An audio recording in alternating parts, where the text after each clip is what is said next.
Diggle reads Proust, give me a break, will you? Let's talk punk rock a bit more.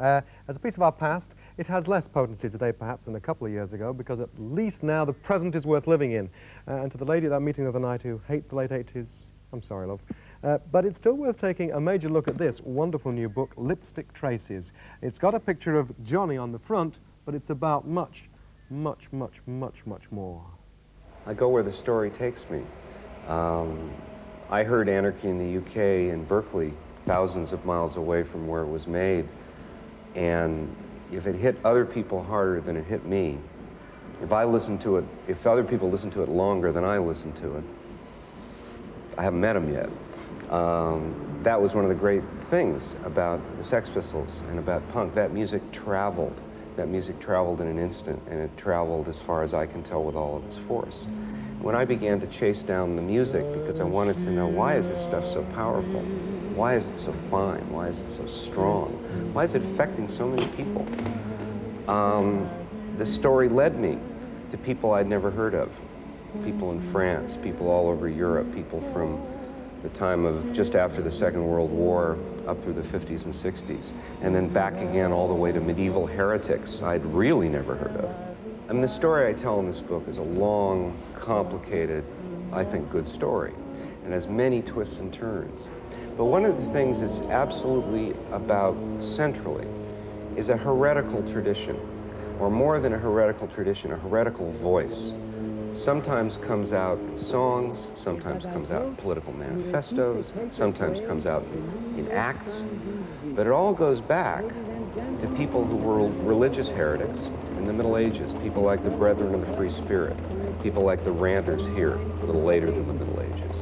And I think the voice that those people came up with in their blasphemies, in their denunciations, is a voice that reappeared, that you can hear Johnny Rotten. And it isn't as simple, it isn't as easy as saying, gee, Johnny Rotten sounds like a heretic, therefore I'll write about all these forgotten people from 500 years ago.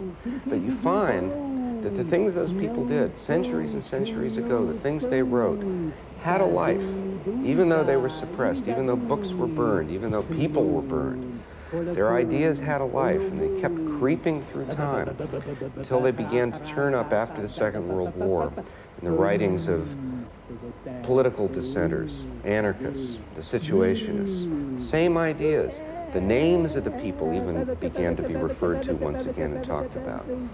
And then these people began to have their effect on people a little closer to home, people like Malcolm McLaren, people like Jamie Reed. So the skin stretches, that I think it's the same body. This book now comes out at a time when Situationism, the obscure phenomenon that some few of us have been in love with for many years, and one or two people actually acted out on, has its exhibitions going on. We've had Paris, it's now coming to London, it's going to Boston. Right. You were involved in the exhibition. How do you feel about the exhibition? How do you feel about the exhibition? Guy Debord's memoirs. Guy Debord was one of the principal situationists. He made an astonishing book about the early years of the movement. Total collage book, everything made out of found words, found pictures, not a single word, not a single picture, self-made.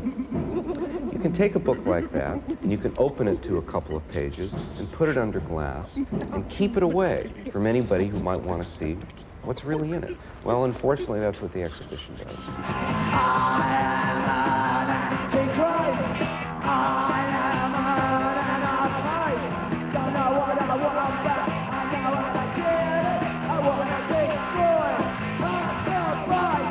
Have you now found out what Anarchy in the UK had in common with Sly Stone or with Elvis Presley?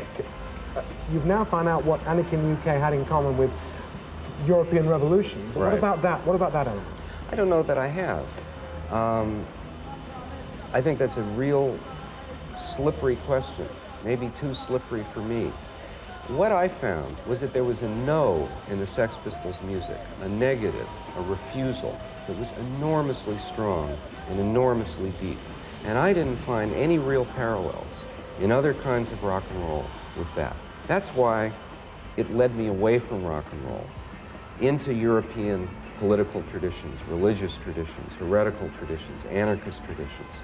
I think I say early on in the book very few pages into the book, we're already at a place where an appeal to Chuck Berry isn't going to tell us anything. Get off your ass! There was something in this picture that caught me. There was something dreamy. There was something impossible. Why are cowboys talking French? There was one word I could make sense of, reification. Why are cowboys talking about reification? So I was fascinated by the thing, and I stuck it on my tape recorder, and I just would look at it every once in a while. And I liked looking at it. Well, later, after I began this book, I found out that this was one of the central collage comic book images the Situationists had come up with.